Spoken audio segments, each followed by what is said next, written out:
हाँ टावरों, क्या हाल है? डेट आ चुकी है और इसलिए आप लोगों के लिए एक स्पेशल चैप्टर लेके आया हूँ। सामाजिक विज्ञान की एग्जाम 29 जून को फिक्स हो चुकी है, तैयारी शुरू कर दो। और आपको आज मैं पढ़ाऊंगा कौन सा चैप्टर? आपको पढ़ाऊंगा आपका जो छठा चैप्टर है केंद्र सरकार वाला, वो सरकार होती क्या है। सबसे पहले ये समझना बहुत जरूरी है, सरकार की अलग अलग परिभाषा है। गिरनर गवर्नर ने कुछ कहा, ठीक है, मेरी कुछ अलग परिभाषा है।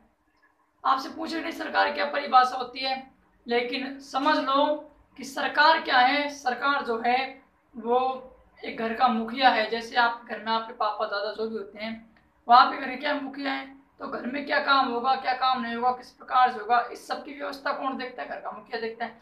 उसी प्रकार सरकार जो होती है वो देश की क्या होती है? मुखिया होती है। समझ गए? देश में क्या काम होगा, किस प्रकार से कौन सा कानून बनेगा, कब बनेगा, व्यवस्थाएं कैसे देखने, ये काम कौन करता है? सारे काम कौन करती है? सरकार करती है। चलो सबसे हम देखते हैं सरकार, ठीक है। सरकार परिभाषा पता चल गई। सरकार के 3 तो अंग होते हैं, ठीक है। कोई भी जो सरकार होती है उस सरकार कितने अंग होते हैं? भारत में 3 अंग है। कौन कौन से हैं?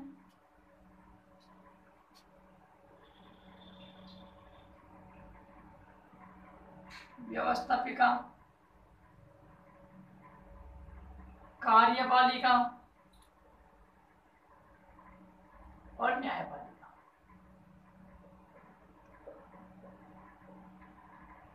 ठीक है, इन तीनों काम आपसे कभी नहीं पूछे। सरकार के क्या 3 अंग हैं। व्यवस्थापिका देखते हैं कि कोई भी अंग, कोई भी जो कानून है, कोई भी काम है वो किस व्यवस्था से होगा। फिर जो भी कानून बना है उस कानून को किस प्रकार से क्रियान्वयन करना है, उसका निर्माण किस प्रकार से कार्य में लेना है, ये कौन करती है? कार्यपालिका तय करती है। और न्यायपालिका उन नियमों को क्या करती है? अनुमोदन करती है, उन नियमों पर चलती है, फिर न्याय करती है। आगे समझ, इससे नाम से नहीं पूछेगा।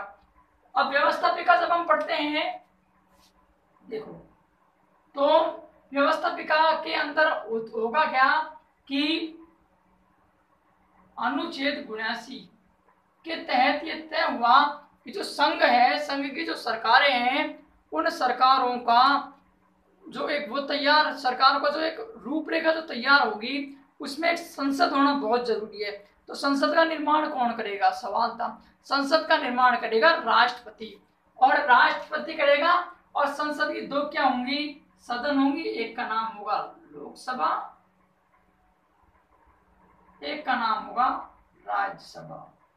और जब इन लोकसभा और राज्यसभा में एक और तीसरा व्यक्ति जुड़ जाएगा, कौन? राष्ट्रपति।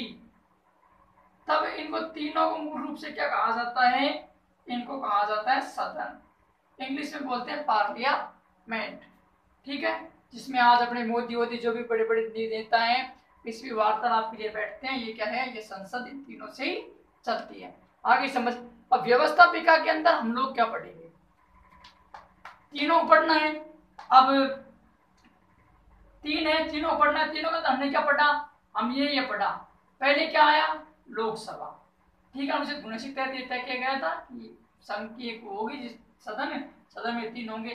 पहले हम पढ़ेंगे लोकसभा, उसके बाद पढ़ेंगे राज्यसभा, उसके बाद पढ़ेंगे राष्ट्रपति। इनकी शक्तियां क्या क्या हैं, किसके क्या क्या अधिकार हैं, कैसे हटाया जा सकता है, न्यायपालिका, सबके अंदर पूरी चीज डिटेल के साथ पढ़ेंगे। और महत्वपूर्ण क्वेश्चंस कवर करने की कोशिश पूरी होगी। 24 या 22 नंबर का चैप्टर है, आपको कंप्लीट नंबर लाने हैं, पासिंग मार्किंग्स आपको देगा ये। तो चलिए आगे की तरफ चलना शुरू करते हैं, ठीक है। आगे की तरफ जब हम लोग चलना शुरू करेंगे तो हम लोग अब पढ़ने के लिए आ चुके हैं क्या? लोक की सभा, ठीक है। लोकसभा क्या है? इसको किस किस नामों से पुकारा जाता है? इसे कहते हैं लोकप्रिय सदन, जनता प्रत्यक्ष, जनता दरबार, अब ये जो पूरी सदन है ये 6 चीजों पे काम करती है, ठीक है। पहला जो है वो इसके सदस्य लोकसभा के, ठीक है। आपको सुनना है, शुरुआत में लोकसभा के सदस्यों की संख्या 500 तय की गई थी, लेकिन बाद में परिस्थिति और वृद्धि के आधार पर ये घटते बढ़ते रहे। लेकिन 1987 में एक रूल एक्ट के तहत गोवा और दमन को मिलाने के बाद इनकी संख्या हो गई कितनी? 552। अब आपसे पूछेगा कि संसद के लोकसभा के सदस्यों की संख्या कितनी होती, अधिकतम कितनी होती है? 552। 552 में से 530 निर्वाचित से होते हैं, ठीक है। 20 किससे होते हैं? 20 होते हैं संघ क्षेत्रों से,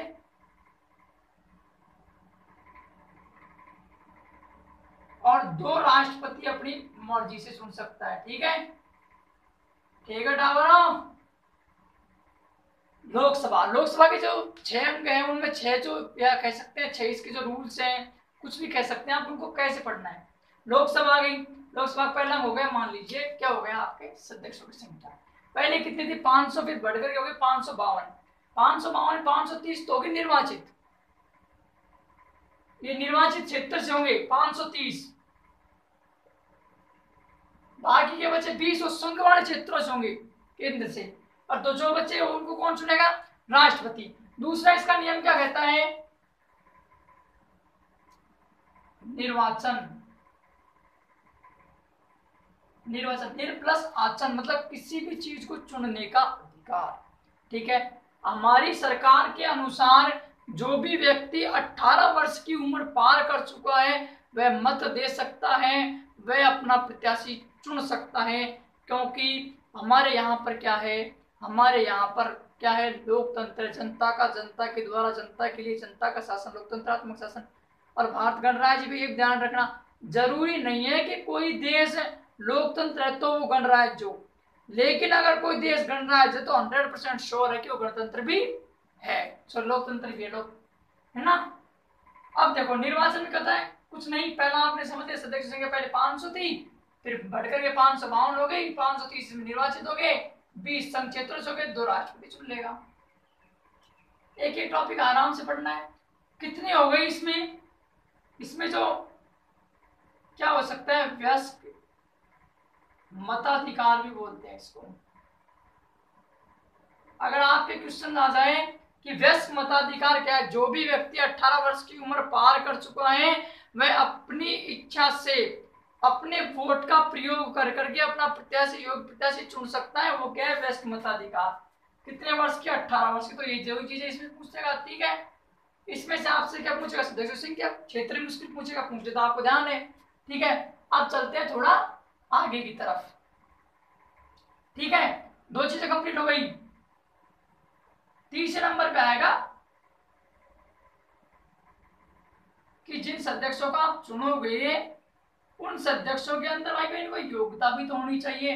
हाँ होगी। योग्यता क्या?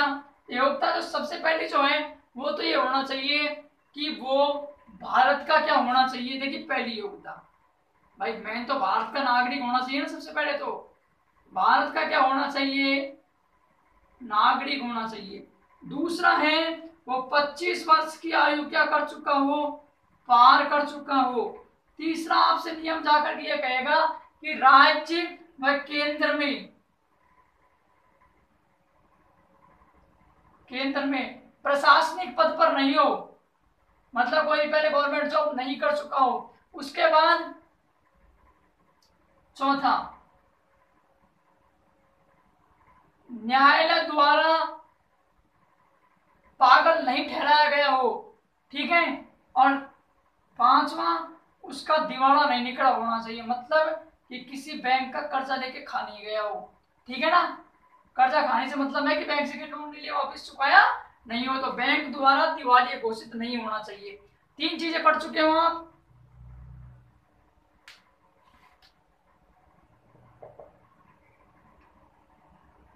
तीन चीजें पढ़ चुके हैं आप लोकसभा के अंदर, सदस्य, निर्वाचन और सदस्य के अंदर क्या क्या योग्यताएं होनी चाहिए। आगे चलते हैं। इसके बाद आता है कार्यकाल, ठीक है। चलो तो कार्यकाल भी देख लेते हैं। कार्यकाल के अंदर एक तो यह होना चाहिए कि कार्यकाल वैसे लोकसभा का कितना होता है, आपसे पूछेगा कितने वर्ष का होता है? 5 वर्ष का। कितने वर्ष का होता है? 5 वर्ष का। लेकिन राष्ट्रपति के आदेश पर, पूछ सकता है आपसे किसके आदेश पर? राष्ट्रपति के आदेश पर राष्ट्रपति से 5 वर्ष से पहले भी क्या कर सकता है? भंग कर सकता है। और मेरे प्रिय विद्यार्थियों, एक बात बताऊं कि अब तक ऐसा कितनी बार हो चुका है, तो ध्यान रखना, ऐसा अब तक 9 बार हो चुका है। कितनी बार हो चुका है? 9 बार हो चुका है। ठीक है, आ गया कार्यकाल? हाँ आ गया। हमें लोकसभा का अंक पता चल गया कि पहला तो ये है, सदस्य संख्या कितनी होनी चाहिए। फिर हमें निर्वाचन का पता चल गया, उसके बाद हमें सदस्यों की योग्यता पता चल गई, अब हमें कार्यकाल पता चल गया। सर इसके बाद भी कुछ आएगा? हाँ इसके बाद भी कुछ आएगा, लेकिन पहले इस कुछ को मिटा ले, जो इरेज कर दिया ना चाहिए। ठीक है ना? हाँ कर दो। समझ आ रहा है? समझ आ गया हो तो कमेंट बॉक्स में लिख देना यस, और सामाजिक विज्ञान में अच्छे नंबर लेके आने हैं। ठीक है ना? वैसे ऐसे जैसे मैंने गोले बनाए उन गोलों से ध्यान रख लेना है, बाकी कोई दिक्कत नहीं है। चलो, कार्यकाल तक हो गया। अब आएगा आपके अधिवेशन।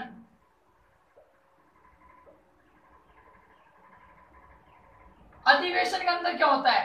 पहला, राष्ट्रपति दरबार बुला सकता है, ध्यान रखना कभी भी। दरबार जैसे महाराजा गंगाधर राव झांसी रानी इसमें नहीं बुला देगा, वैसे दरबार पृथ्वीराज चौहान नहीं बुला दरबार, वैसे ऐसे इसको अधिकार होता है कि राष्ट्रपति कभी भी क्या बुला सकता है? दरबार बुला सकता है।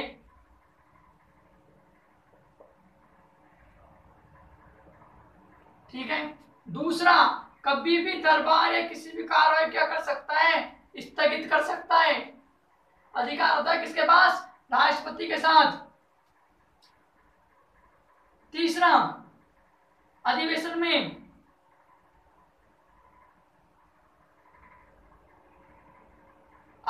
में 2 बैठकों के बीच, अधिवेशन तो बैठक बुलाई जाती है ना, उसमें अधिवेशन की 2 बैठकों के मध्य 6 माह से अधिक का क्या नहीं होना चाहिए? अंतर नहीं होना चाहिए। ये भी क्या कहता है? अधिवेशन कहता है। ठीक है, आगे समझ यहां तक 3-4 आपने गाइडलाइंस पढ़ ली, अब आगे चलो। कैसा लग रहा है? अब ये तो क्या आप लोगों को लास्ट टाइम पढ़ाना पड़ रहा है इस वजह से कि आप लोग कुछ कर पाओ। अब इसके बाद आएगा लोकसभा का जो पदाधिकारी होता है, उसमें क्या आएगा? अध्यक्ष, उपाध्यक्ष अनुच्छेद किसके तहत आते हैं? 93 के तहत। अब आएंगे क्या? लोकसभा के पदाधिकारी।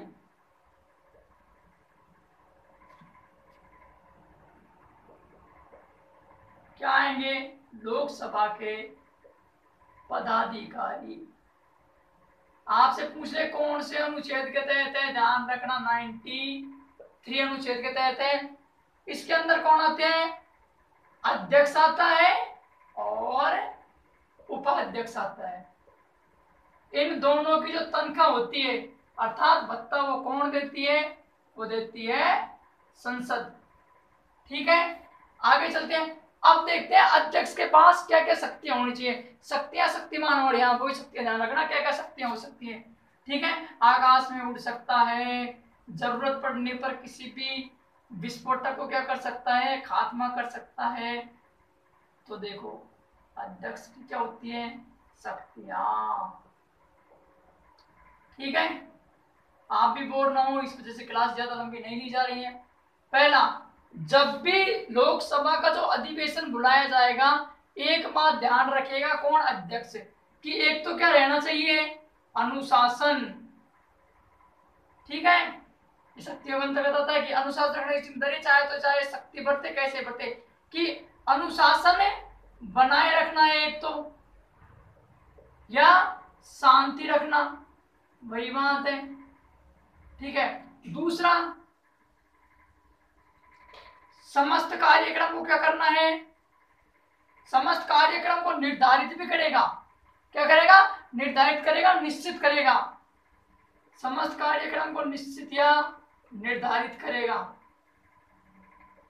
ठीक है, आपने देखा होगा कई बार लोकसभा की मीटिंग होती है, तब आपने देखा होगा कि माननीय नरेंद्र मोदी जो प्रधानमंत्री, उनसे कई बार राहुल गांधी जी, निर्मला सीतारमण जी होती हैं, उनके सामने कांग्रेस के या दूसरी पार्टी के जो होते हैं प्रवक्ता सामने होते हैं, तो क्या क्या बातें होंगी, वाद विवाद में क्या होगा, ये सब भी कौन तय करता है, ये सब भी अध्यक्ष तय करता है, जिसे कहते हैं स्पीकर, प्रेसिडेंट स्पीकर बोलते हैं ना, वो ही तय करता है कि क्या बात होंगी, क्या बात और वो किस समय होंगी, तो वाद विवाद तय करता है, और वाद विवाद का समय भी यही तय करता है, वाद विवाद भी यही तय करता है और वाद विवाद का समय भी तय करता है। ठीक है, कोई विधेयक धन विधेयक है या नहीं है, कौन तय करेगा, कोई विधेयक जो संसद में पेश होने के लिए आया है वो विधेयक धन विधेयक है या नहीं, कौन तय करेगा, अध्यक्ष। और संसद और जो राष्ट्रपति होता है, संसद जान चुके हो, संसद दोनों सदस्य राष्ट्रपति होता है, तो संसद और राष्ट्रपति के बीच में जो पत्र चलते हैं इसको बोलते हैं पत्र व्यवहार, लेटर। तो इनके बीच में जो लेटर चलते हैं, संसद से यहां तक आता है, उससे वहां तक जाता है, उसको पत्र व्यवहार का बीच में काम भी कौन करता है, अध्यक्ष करता है। कौन करता है, अध्यक्ष करता है। ठीक है, पोस्टमैन काम भी यही करता है, ध्यान रखना। ठीक है, और वीडियो अच्छी लगे लाइक कर देना, और आगे से जो नया सत्र है यहाँ से आपको properly science, English, math and social study उन चारों की क्लास मिलेंगी। हिंदी की आपको ग्रामर मिलेगी, इंग्लिश ग्रामर मिलेगी। तो चैनल को सब्सक्राइब कर लेना है और फिलहाल जुड़े रहिए। आज लोकसभा का ये हो चुका है, कल आपके राज्यसभा हो जाएगी, फिर हम राष्ट्रपति पहुंच जाएंगे। तो लोकसभा में इससे कुछ हो सकेगा, आज लोकसभा राज्यसभा मंत्र बताओ, लोकसभा में अध्यक्ष की शक्तियां बताओ, ये पूछ लेगा, या लोग वो पूछ लेगा कि लोकसभा कार्यकाल कितने वर्ष होता है, ध्यान रखना 5 वर्ष होता है। और निर्वाचन की उम्र कितनी होती है, 18 वर्ष हो सकती है। सदस्य संख्या कितनी थी, 552। अच्छा, तो फिर आप 552 हो गए, बड़े कुछ सुझाव हो सकता है क्वेश्चन घुमा दे आपसे, और बाई चांस वो आपसे ये न पूछ करके ये पूछ ले कि ये बताओ कि सदस्य संख्या 500 होती है तो किस किस क्षेत्र से कितने, 500 जो 30 होते हैं, ध्यान रखना निर्वाचित क्षेत्र से लिए जाते हैं, बाकी के जो 20 होते हैं वो संघ क्षेत्रों से लिए जाते हैं, और 2 राष्ट्रपति चुनता है अपनी मर्जी से। ठीक है, कुछ निर्वाचन की उम्र कितनी होती है, 18 वर्ष। वयस्क मताधिकार क्या है, बता देना, 18 वर्ष की उम्र होता है, आप वोट दे सकते हो। वयस्क मताधिकार, कार्यकाल आपको पता है, और फिर कार्यकाल कितने वर्षों का, 5 वर्षों। लेकिन ये ध्यान रखना, राष्ट्रपति अभी देख ला किसी को कर सकता है, भंग भी कर सकता है। ऐसा अब तक कितनी बार हो चुका है, 9 बार हो चुका है, रिपीट कर रहा हूँ, जल्दी जल्दी ध्यान रखना। और फिर इसके बाद है अधिवेशन।